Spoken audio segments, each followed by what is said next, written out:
Invierno de 1923. Un golpe de estado fallido nazi ha dejado a los seguidores de Hitler heridos y separados.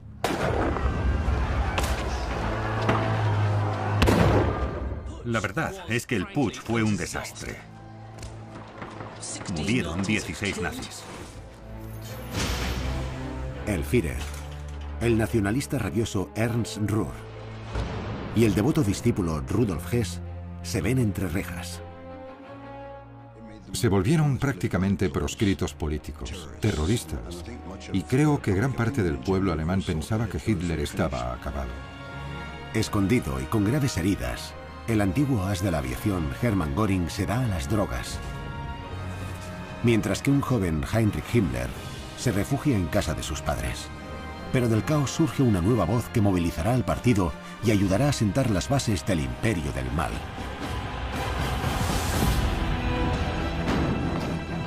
Esta es la historia de los entresijos de los secuaces de Hitler, de los celos, las luchas por el poder y los aduladores serviles que crearán un monstruo y pondrán en marcha los horrores más salvajes del Tercer Reich.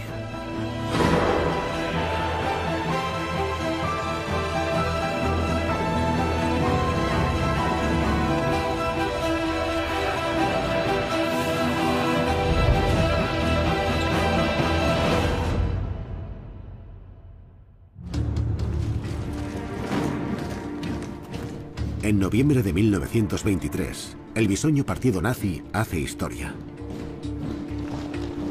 Es un intento audaz de hacerse con el poder en Múnich y prender la mecha de una revolución nacional. Pero el plan fracasa. La verdad es que el putsch fue un desastre. Murieron 16 nazis. La historia habría cambiado mucho si una bala hubiese ido 2 palmos más a la derecha y le hubiese dado a Hitler en vez de al nazi de al lado. El fracaso desbarajusta la organización de los seguidores de Hitler.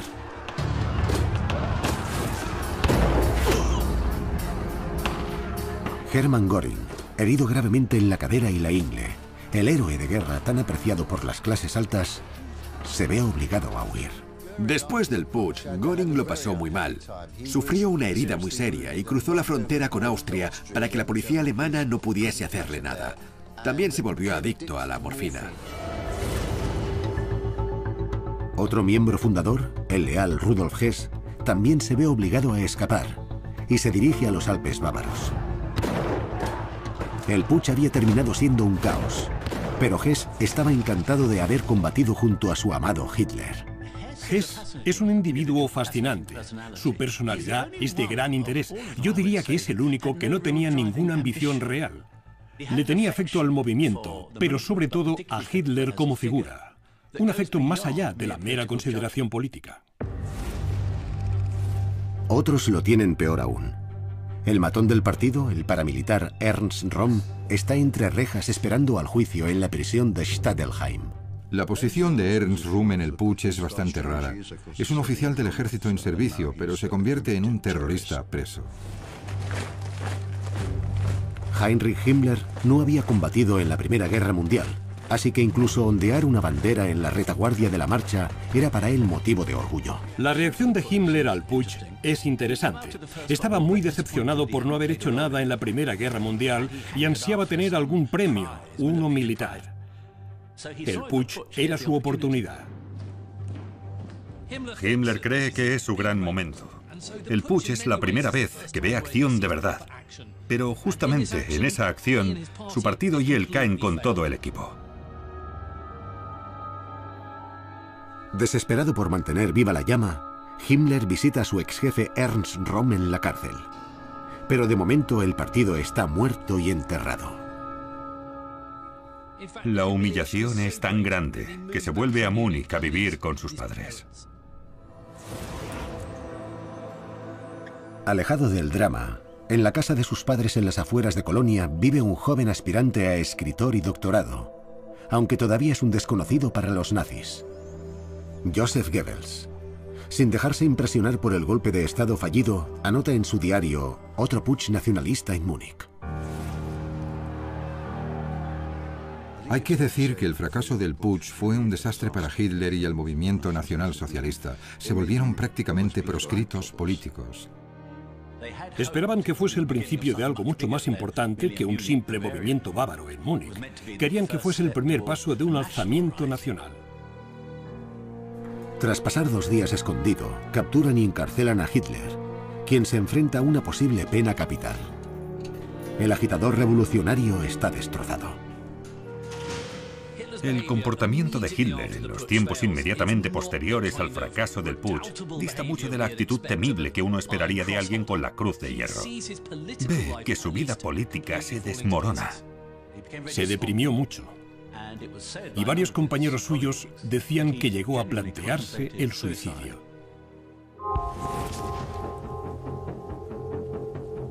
Pero en las 10 semanas previas al juicio, sucede algo formidable. Hitler sufre una transformación. Cuando Hitler se recuperó de sus pesares, su instinto político entró en juego y se dio cuenta de que aunque lo iban a juzgar, le darían una plataforma para difundir sus ideas. En vez de pedir clemencia, Hitler pasa a la ofensiva. Se da cuenta de que es el centro de atención. Y no hay nada que a Hitler le guste más que eso. Así que le da la vuelta a la tortilla para sacarle partido. Es increíble la capacidad que tiene para convertir un desastre en un triunfo.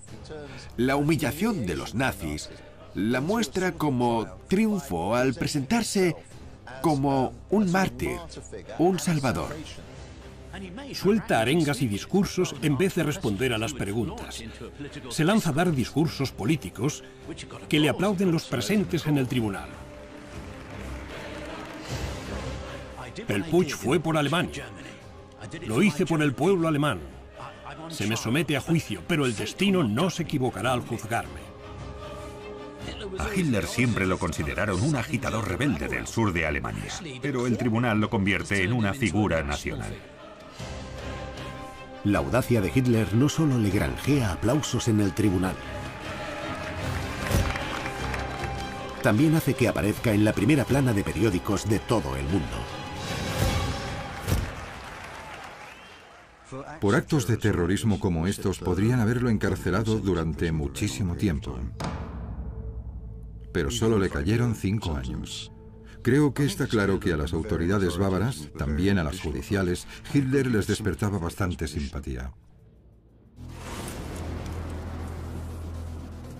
Aunque lo declaran culpable, la sentencia es leve. Y lo más importante es que sus actos en el juicio han movilizado a la derecha. Se ha ganado incluso al escéptico aspirante a periodista Joseph Goebbels. El primer contacto de Goebbels con Hitler fue a través de las transcripciones del juicio de principios de 1924 que difundieron los periódicos alemanes. Goebbels es un gran escritor, un joven con muchas facetas y mucho que demostrar. Joseph Goebbels. Alguien dijo una crueldad, que era un discapacitado físico y emocional. Pero aunque sea cruel, tampoco le falta razón, porque tenía un grave complejo de inferioridad, por así decirlo. E igual que Hitler, se la tiene jurada a los judíos, porque cree que sabotean su carrera como escritor.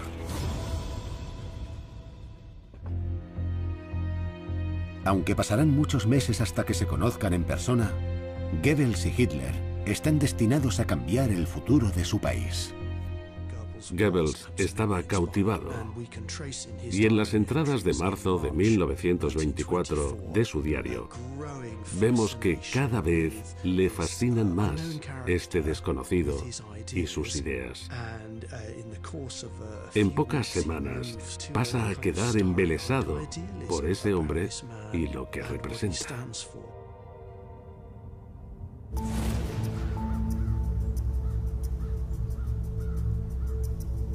Hitler no es el único declarado culpable. Lo mismo le pasa a su compañero de conspiración Ernst Röhm, pero a este le suspenden la pena. Lo ponen en libertad el mismo día que encierran a Hitler.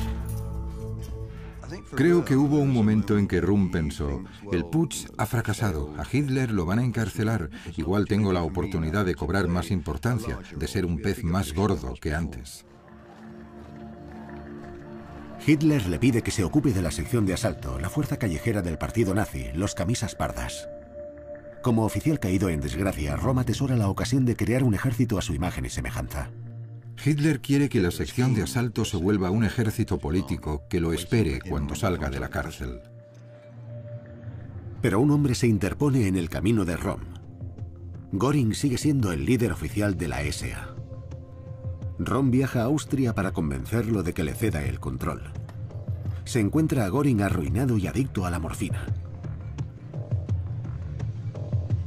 Consciente de que Göring no está en condiciones de oponer resistencia, Röhm vuelve a Baviera, donde se enfrenta a su primer problema serio. La sección de asalto está ilegalizada en Baviera, así que Röhm tiene que montar una tapadera para la organización. Röhm le cambia el nombre. La SA se convierte en el Frontbahn, y gracias a sus numerosos contactos militares, a Röhm no le cuesta nada encontrar reclutas para su nueva organización paramilitar. Mientras, en la prisión de Landsberg, Hitler descubre que tiene admiradores influyentes. Estos se parecen más a los de un oficial que a una celda, y se le conceden privilegios asombrosos. Tiene una celda para él solo. Dispone de unos 200 libros. Hasta se celebra una fiesta cuando cumple 35 años. Fue todo un acontecimiento, casi un día de regocijo. Tuvo visitas como si fuese una recepción de la corte. Iban y le presentaban sus respetos. Era una ocasión muy festiva para estar encarcelado. Hitler incluso tiene un secretario personal, el devoto Rudolf Hess.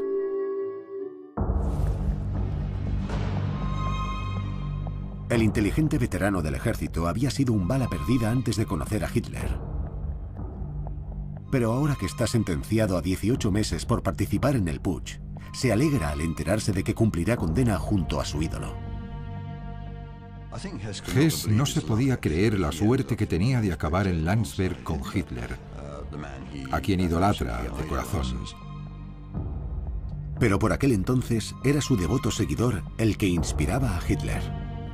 Era inteligente. De estudiante escribió un ensayo que Hitler leyó y lo animó a plantearse la cuestión nacional y cómo resolverla, además de los apuros alemanes consecuencia de la guerra. Ahora que están juntos en la prisión de Landsberg, Hess anima a Hitler con sus ambiciones y empieza a convencerlo con sutileza de que adopte un nuevo papel, el de líder autoritario y salvador de Alemania. Es justo lo que Hitler quiere oír.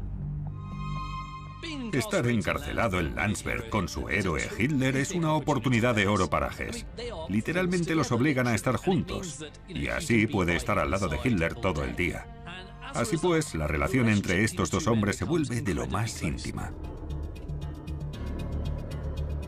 Hess aprovecha el tiempo que pasan juntos para seducir a Hitler con una visión nueva y agresiva de una Alemania en expansión. Una filosofía difundida por su antiguo tutor, el doctor Karl Haushofer. Hess había sido alumno de Haushofer y se le habían pegado estas ideas geopolíticas esotéricas tan raras que cuesta definir. Pero en resumen, defendían que Alemania tenía un destino marcado y el derecho a expandirse.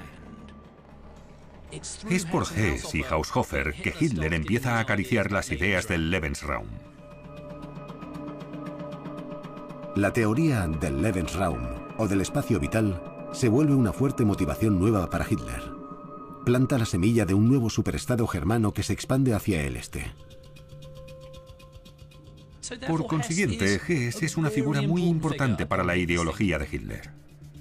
Pero quizá la mayor contribución de Hess al movimiento nazi es animar a Hitler a que ponga por escrito su visión del futuro de Alemania.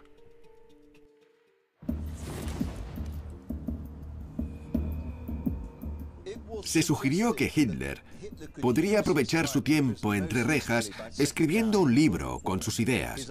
Este libro se convertiría en el manifiesto del movimiento y en una autobiografía cautivadora. Hitler titula el libro Mein Kampf, Mi lucha. Pero en realidad está coescrito por Hess. Tiene dos influencias principales sobre Hitler. La primera es emocional y la otra es intelectual, ideológica. Era un conducto, una forma de darle a Hitler sus ideas. Juntos, Hess y Hitler crean una Biblia del racismo que cuenta sueños de imperios germanos perdidos y culpa a los judíos y a los comunistas de la ruina actual del país.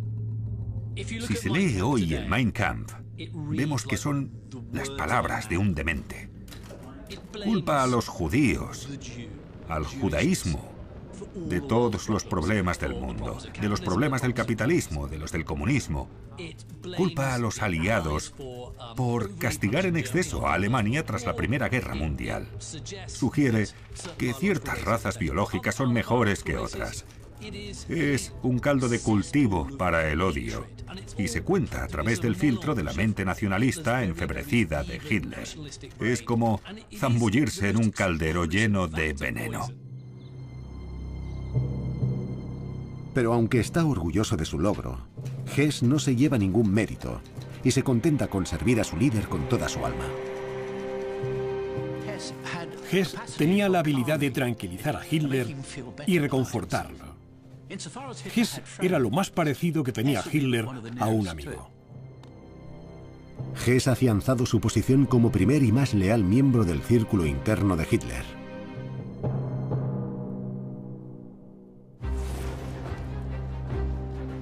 Pero a otros veteranos del putsch fallido no les va tan bien. Göring lo tuvo difícil en los años posteriores al putsch. Fue una repetición de su experiencia tras la Primera Guerra Mundial. Está perdido, no sabe muy bien a dónde ir ni qué hacer. Está en Austria, porque en Alemania lo buscan. Vive de la caridad. Göring jamás se habría imaginado verse en estas, porque es un héroe de guerra. Tiene el Max azul, pero ahora es un paria. Göring sufre dolores constantes por la herida que le infligieron en el putsch y busca consuelo en los narcóticos.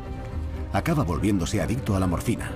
Incapaz de ayudar a Hitler o de ayudarse a sí mismo, se queda fuera de la ecuación, lo que deja un hueco para que otros prosperen.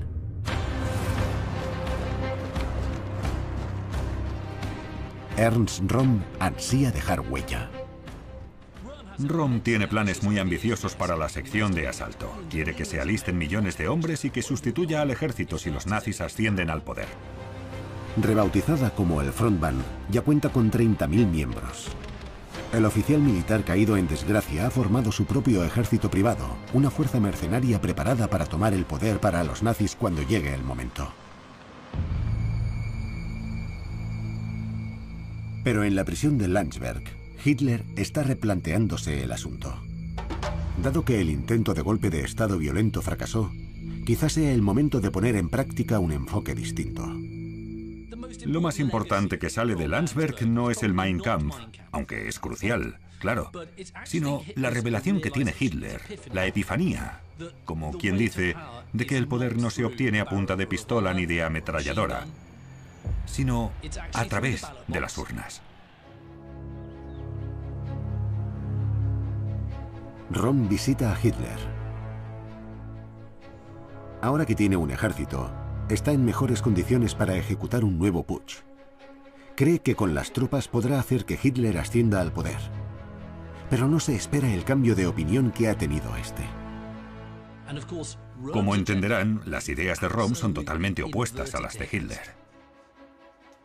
Röhm se queda boquiabierto y confundido cuando Hitler rechaza sus planes y le dice que se vaya. El ejército de Röhm supone un peligro para Hitler. Los matones del Frontbahn podrían acabar con las posibilidades de que le concedan la libertad condicional. El Frontbahn, capitaneado por Ernst Röhm, cada vez comete actos más violentos. Y Hitler sabe que tiene que distanciarse de la violencia callejera y esos comportamientos tan pendencieros y virulentos. Si Hitler quiere que lo tomen en serio como político, no puede permitirse que lo relacionen con más actos violentos. En mayo hace un anuncio sorprendente. A Hitler no le queda otra que dimitir como líder del partido nazi en julio de 1924. Está en la cárcel y además han ilegalizado el partido nazi. Sabe que lo de volver al poder y difundir sus ideas tendrá que ser un objetivo a largo plazo. Es un gesto. Dice que lo que pasa ahí fuera no es cosa del nacionalsocialismo y que cuando lo pongan en libertad no volverá a las andadas. Apoyado y animado por Rudolf Hess, se distancia de la política y deja de recibir visitas.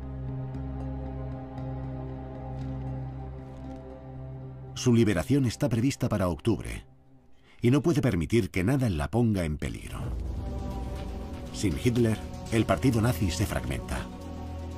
Una vez, Hess dijo que Hitler era el partido y el partido era Hitler. Es una expresión muy buena para usarla como leitmotiv. Durante su condena, el partido continuó, pero sufrió una fractura y las distintas facciones lucharon por ser las dominantes.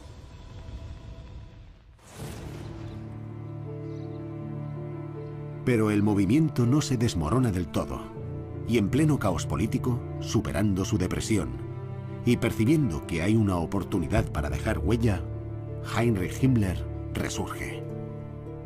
Se retira un tiempo de la vida política, pero sigue estando muy interesado en la política de derechas y quiere ver cómo reincorporarse al movimiento lo antes posible.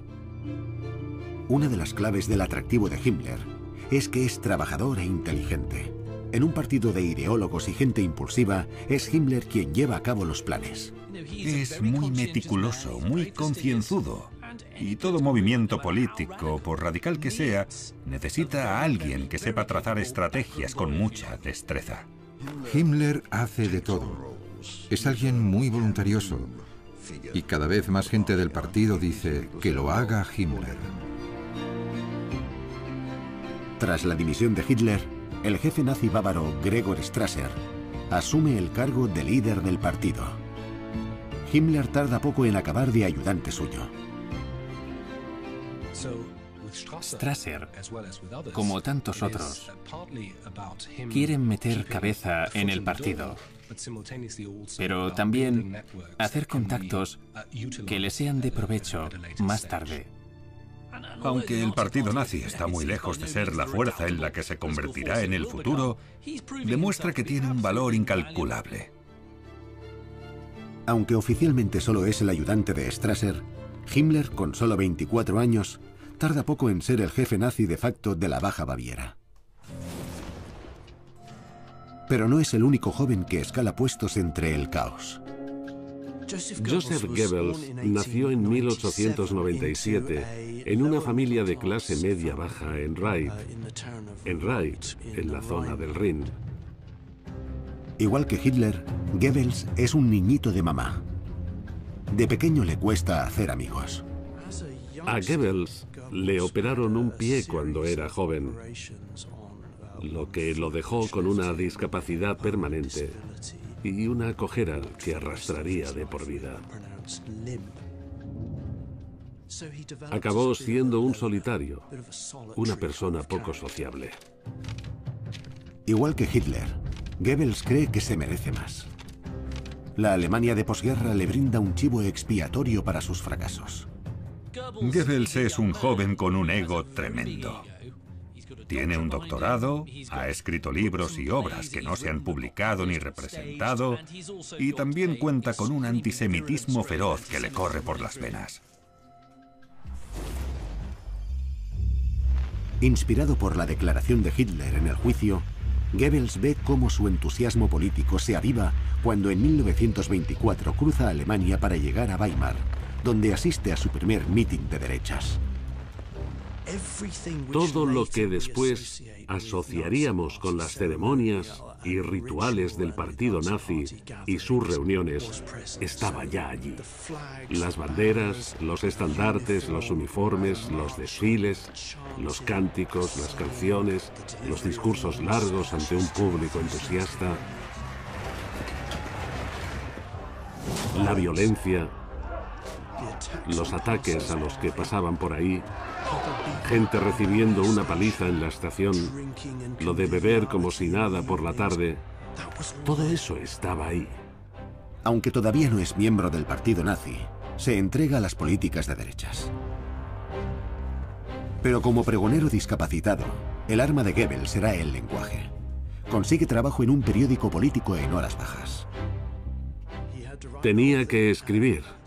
Y de golpe empezó a considerarse un periodista con un trabajo de verdad.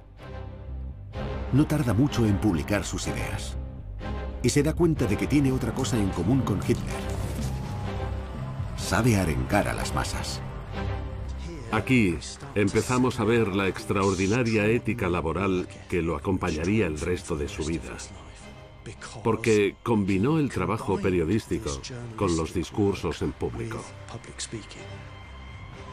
Al principio tenía una audiencia muy pequeña y muy local, pero ahí descubrió que tenía un talento especial para la oratoria. Y en cosa de pocas semanas empezó a ganarse una reputación de buen orador. Y empezó a correrse la voz por el partido nazi.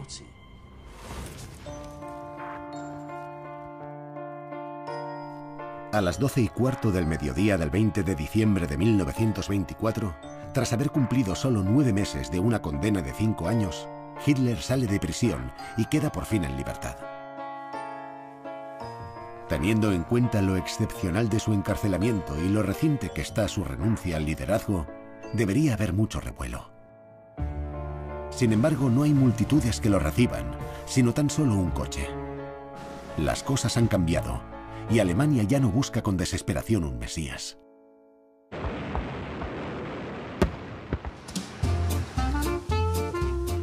El país es muy distinto.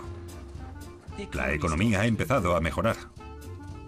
La República de Weimar comienza a parecer más fuerte, más estable. En el ambiente se palpa una mayor confianza. Alemania se ha enfrentado a la crisis y ha decidido que quiere estabilizar la situación, encontrar una manera de vivir bajo los términos impuestos por las otras potencias.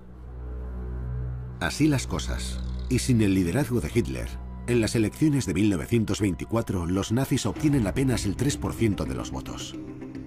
Parece que están acabados. En 1923 tenían 35.000 miembros, pero ahora solo cuentan con la mitad. Y oponerse a los préstamos estadounidenses es ridículo en una época de prosperidad. Los ánimos han cambiado. Ya no puedes soltar soflamas por las esquinas o intentar acribillar a la gente. No va a funcionar. Con el partido en las últimas, Hitler tiene libertad para remodelarlo acorde a una nueva visión política forjada junto a Hess. Los nazis tienen que dejar de ser un partido violento revolucionario. Ahora deben adoptar las vías legales. Deben presentarse a las elecciones. Tienen que entrar en el Parlamento, en el Reichstag. Tienen que seguir los pasos que siguen los partidos parlamentarios democráticos. Hitler se dispone a recuperar el control del partido, pero enseguida descubre que los fantasmas del pasado son difíciles de esquivar. Ernst Röhm ha estado esperando con ansias la liberación de Hitler, convencido de que aún puede seguir colaborando. Hitler quiere convertirlo en un partido con todas las de la ley, conseguir el poder por las vías legales. Pero algunos, como Ernst Röhm, tienen un enfoque mucho más revolucionario. Creen que la revolución nacional es la revolución nacional. Después de darle a Röhm la ocasión de montar la sección de asalto, aunque sea de forma velada, se encuentra con que se ha hecho con miles y miles de seguidores. Hitler no puede hacer caso omiso a la situación. El 16 de abril de 1925, en su casa de Múnich, se enfrenta a Röhm y le expone su visión política. Tiene que parecer que operan desde dentro del sistema político y que son un partido legítimo y de fiar, no unos cuantos lunáticos pirados que intentan hacerse con el control de cervecerías de Múnich. Pero Röhm, de la vieja escuela, opina que toda revolución debe empezar con un putsch. Röhm le hablaba de revolución y Hitler le dice con mucho dramatismo que las revoluciones siguen a las tomas de poder, no las preceden. Primero nos hacemos con el poder y luego haremos la revolución. La relación entre Röhm y Hitler se deteriora enseguida. Hitler le dice a Röhm que ha creado un ejército político enorme, que supone un peligro tremendo y que no lo quiere, que no es lo que le pidió. Esto a Röhm lo saca de sus casillas. Hitler es consciente del poder que tiene Röhm. Cuenta con un ejército y la situación es peligrosa. Pero sorprendentemente, es Röhm quien recula. Es una batalla que Röhm no puede ganar, porque el control de Hitler sobre el partido, aunque todavía no es tan férreo como se volverá en el futuro, sigue siendo fortísimo.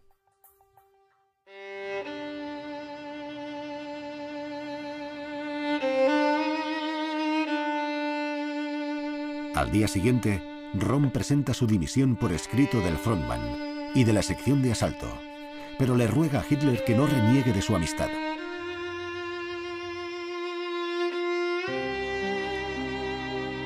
Hitler no responde.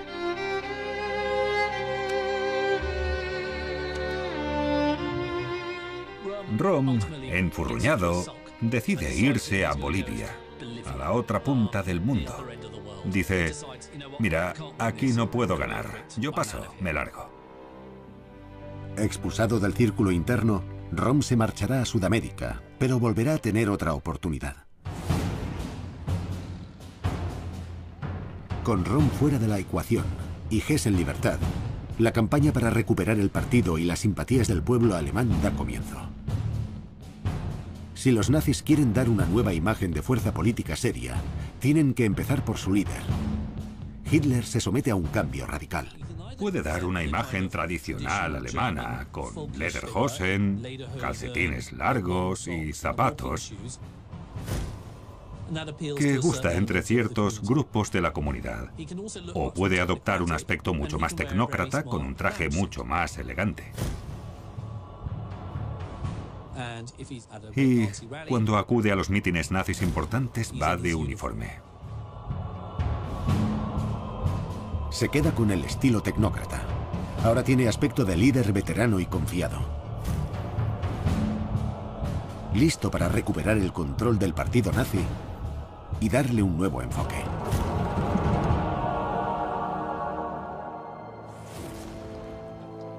A principios de 1925 retiran la prohibición del partido y su propaganda. Pero la mala noticia es que el líder reformado no puede presentarse ante el pueblo alemán. Para obtener la libertad condicional, Hitler accede a no hablar en público si no se le concede permiso. No cumple su palabra, no cumple con la condicional, literalmente, porque sí que da discursos y le prohíben volver a hablar en público hasta 1927. Necesitarán a alguien nuevo que les ayude a difundir su visión.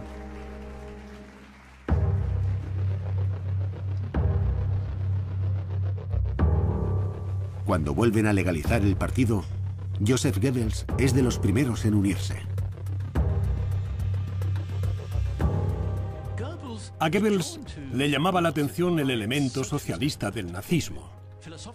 Su filosofía apoyaba la dialéctica marxista, la idea de la lucha de clases, y por eso quería meter en el nazismo el concepto del conflicto, de que no se llega a ninguna parte si no hay conflicto.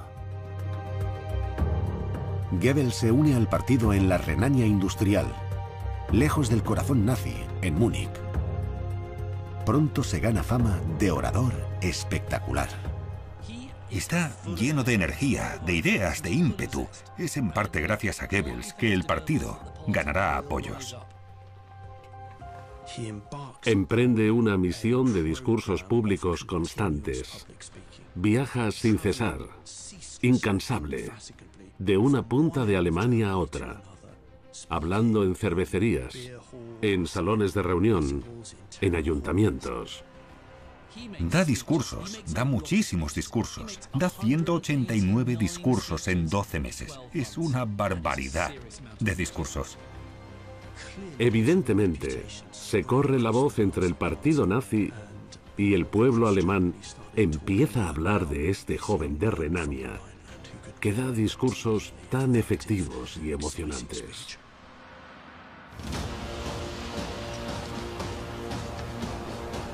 El sábado 12 de julio de 1925, Hitler incumple la prohibición de oratoria para representar a los nazis en un mitin de derechas. Entre el público se encuentra Goebbels, el joven orador. La primera vez que Goebbels ve a Hitler en este mitin de partidos de derechas, se enamora de él. Ya sé que parece una palabra muy rara en este contexto, pero es una forma de amor. Y la palabra amor, en relación a Hitler, aparece una y otra vez en los diarios de Goebbels. Goebbels queda convencido de que Hitler es el futuro. Le cambia la vida. Al estrecharle la mano, sabe de inmediato que quiere colaborar íntimamente con ese hombre.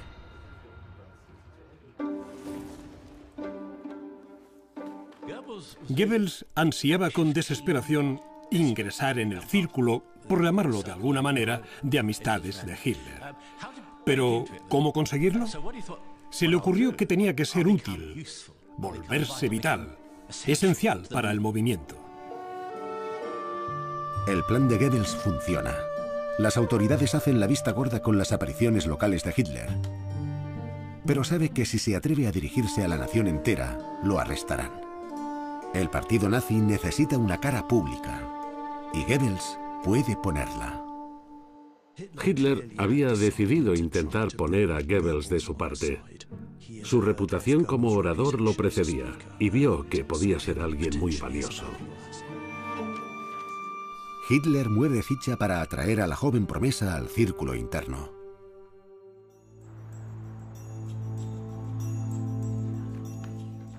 Hitler valoraba el talento de Goebbels y quería utilizarlo, por lo que lo quería en el partido, cosa que Goebbels también tenía en mente.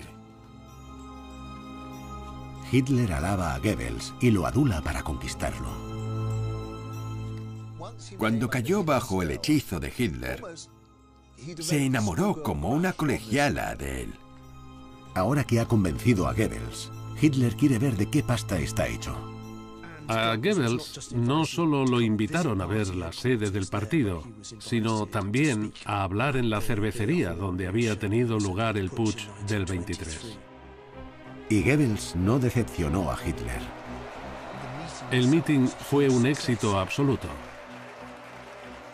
Goebbels dio un discurso magnífico. Después dijo que Hitler lo había abrazado con lágrimas en los ojos. Aquí ya vemos el principio de una relación personal muy íntima entre los dos. Goebbels se vuelve el recluta más reciente del círculo interno, y Hitler lo pone manos a la obra de inmediato.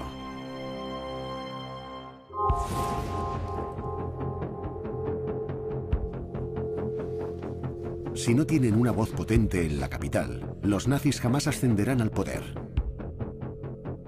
Por eso mandan a Goebbels a Berlín. Berlín es importante para los nazis por varias razones. Es la capital de Alemania, también su centro administrativo y el núcleo con más habitantes. También es la sede de la prensa y los medios de comunicación.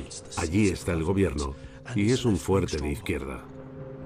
Con apenas unos pocos cientos de miembros, el partido nazi está casi infrarrepresentado en Berlín. Los que viven allí tienen un liderazgo débil y bloqueado por las luchas internas políticas. Si quieren volverse un partido nacional que pueda gobernar, está claro que necesitan hacerse fuertes en la capital. Una vez allí, Goebbels se propone conseguir que la disfuncional sede de la región se movilice. Goebbels era alguien que entendía de forma intuitiva los métodos propagandísticos modernos. Convertía los funerales, las bodas o los mítines en eventos del partido nazi. Distribuía furgonetas por las calles para que repartiesen panfletos. Colocaba carteles incendiarios. Publicaba un periódico agitador cuyo título, Der Angriff, el ataque, ya lo dice todo de las agresiones y la violencia nazis. Pero Goebbels sabe que su arma más efectiva son los discursos en público. Adoptó un fuerte uso del sarcasmo, el desdén y el desprecio por sus oponentes y sus enemigos. Y era especialista en plantarles cara a los alborotadores. Goebbels también deja ver una faceta despiadada.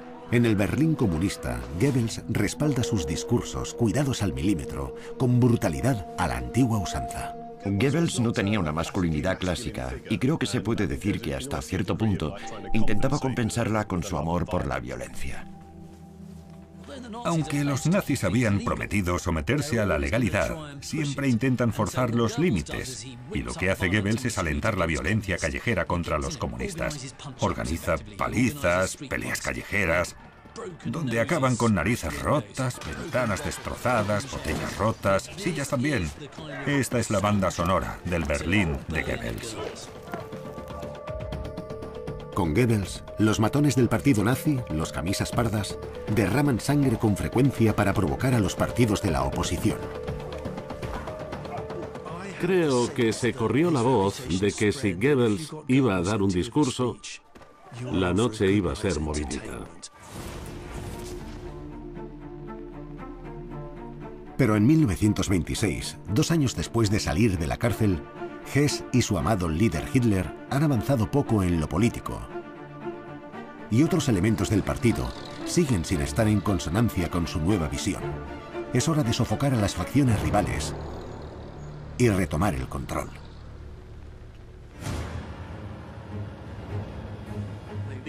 Les preocupaba que cuanto más tardasen en empezar a cumplir con los resultados electorales que querían, más les costaría.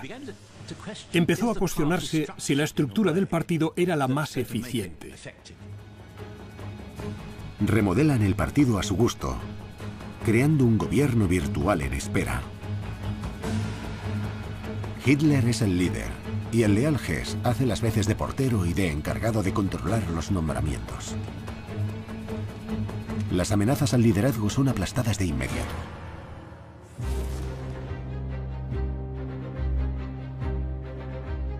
A los nuevos departamentos los acompaña una nueva fuerza de protección política. Para el aspirante a soldado Heinrich Himmler es una oportunidad de oro. Quiere dirigir el grupo de élite conocido como la Schutzstaffel o las SS. Para él, las SS son su unidad de guerreros samuráis. No son un mero escuadrón de protección local para Hitler, sino la crème de la visión nazi. Y Himmler quiere estar en el ojo del huracán. Aunque la mayoría de regiones escogen a sus SS de entre los camisas pardas, Himmler tiene otros planes. En la Baja Baviera escoge a hombres que son más que guardaespaldas de élite. Sus SS serán un exponente de la supremacía racial nazi y un reflejo del ideal de virilidad alemana. En los primeros años de formación de las SS, Himmler les dedica mucho tiempo y escoge personalmente a los miembros nuevos de la organización. Cree firmemente que el aspecto físico refleja el valor racial. Revisa las fotografías y descarta a los candidatos que no cumplen el estereotipo ario. Aún cumpliéndolo, hay que tener un historial de antepasados alemanes que se remonte al siglo XVIII. La visión de las SS de Himmler evoluciona lentamente en los años 20.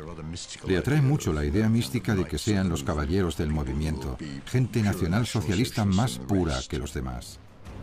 Aunque técnicamente las SS siguen siendo parte de la sección de asalto, Himmler asegura que sus hombres destacarán, una fuerza de élite de caballeros nazis.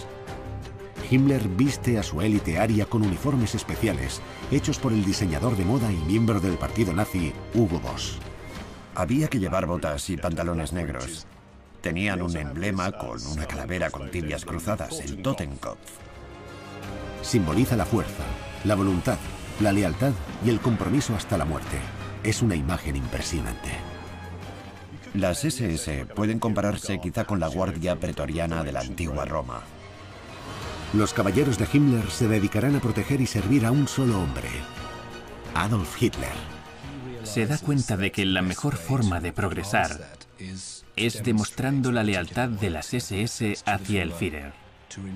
Ser especialmente leal, estar siempre a su lado cuando haya una disputa interna en el partido y defender las decisiones del Führer siempre que sea posible.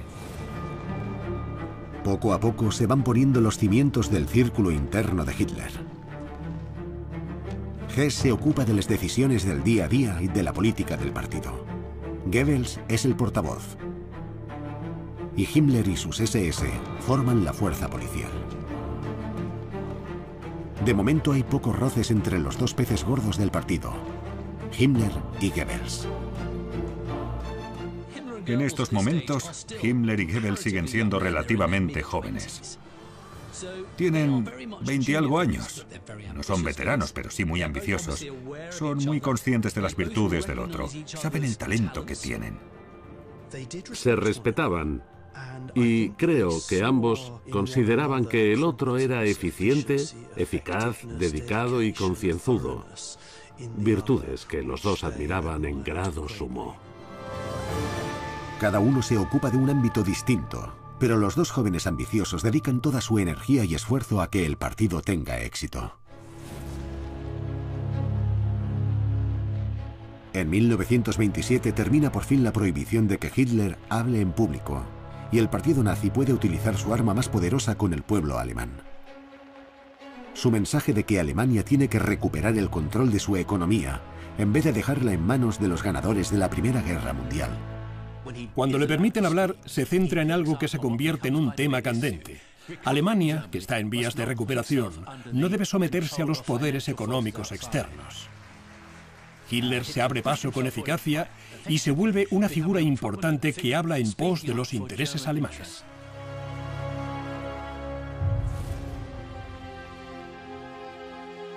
Los discursos populistas de Hitler cautivan a las masas alemanas, pero los nazis también necesitan el apoyo de los poderosos.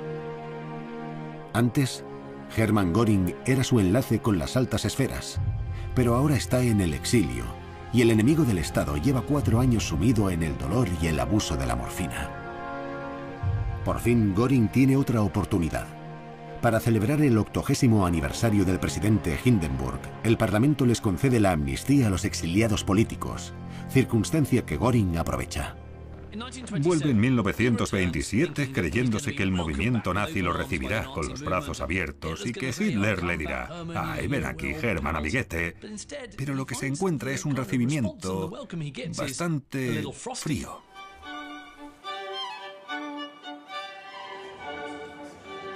Sin embargo, Hitler se da cuenta de que el talento de Göring les resultará muy valioso.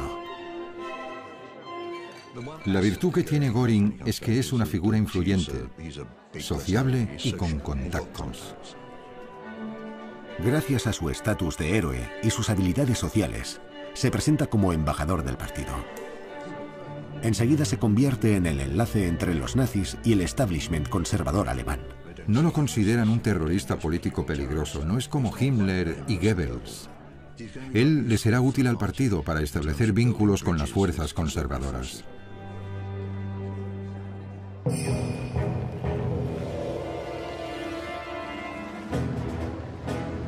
El círculo interno ya está reunido. Ahora necesitan enfrentarse al reto y probar suerte en las elecciones nacionales de 1928. Discursos públicos, reparto de panfletos, trapicheos a puerta cerrada. Todos tienen un papel que desempeñar.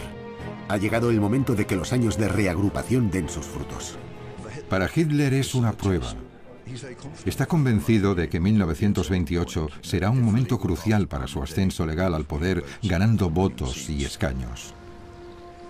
Pero aunque la maquinaria nazi va como la seda, su mensaje sobre una crisis acuciante no encaja con el sentir general. Las elecciones del 28 fueron un desastre espectacular para el partido nazi. Ellos querían demostrar que eran un partido con todas las de la ley, que su ideología nacionalsocialista era la forma de que Alemania progresara, pero el pueblo no comulgó con su mensaje. Apenas sacan un 2,6% del total nacional y pierden 100.000 votos respecto a las elecciones del 24. Teniendo en cuenta que han pasado 4 años haciendo campaña incansablemente, es una catástrofe. En Berlín, donde Goebbels no había parado y había capeado varios temporales para conseguir notoriedad y publicidad para su movimiento, Habían conseguido más apoyos, pero no estaban ni cerca de ser el partido mayoritario. Mientras Alemania siga siendo próspera, nadie querrá oír sus historias de penurias y miedo. Los partidos minoritarios de ambos extremos del espectro político necesitan que haya crisis para ascender al poder. En 1928 el pueblo alemán estaba a gusto y no necesitaban que Adolf Hitler los sacase de su zona de confort. Los nazis solo consiguen 12 de los 500 escaños del Reichstag. De todo el séquito de Hitler, solo Goebbels y Göring salen elegidos miembros del Parlamento. Escaso consuelo. A finales de 1928 queda claro que el Partido Nacional Socialista está en crisis. ¿Qué futuro tiene? Le faltan votos, los afiliados crecen, pero con lentitud. Es evidente que necesitan una crisis. El partido no va a volverse importante como no haya una crisis. Las predicciones de catástrofe económica del partido nazi caen en oídos sordos, y los nacionalsocialistas están al borde de la extinción como fuerza política. Necesitan un milagro, y se lo conceden. El 29 de octubre de 1929, la bolsa de Wall Street se desploma, y Estados Unidos le reclama los préstamos a Alemania. De la noche a la mañana, el país vuelve a verse sumido en la anarquía del desempleo y la bancarrota. Solo un hombre había predicho esto: Adolf Hitler. De repente deja de ser una nota al pie del libro de la política y se convierte en un profeta. Cuando el país se derrumba y reina el caos, a Hitler y sus hombres ambiciosos se les presenta una oportunidad de oro. Oportunidad que aprovecharán al máximo.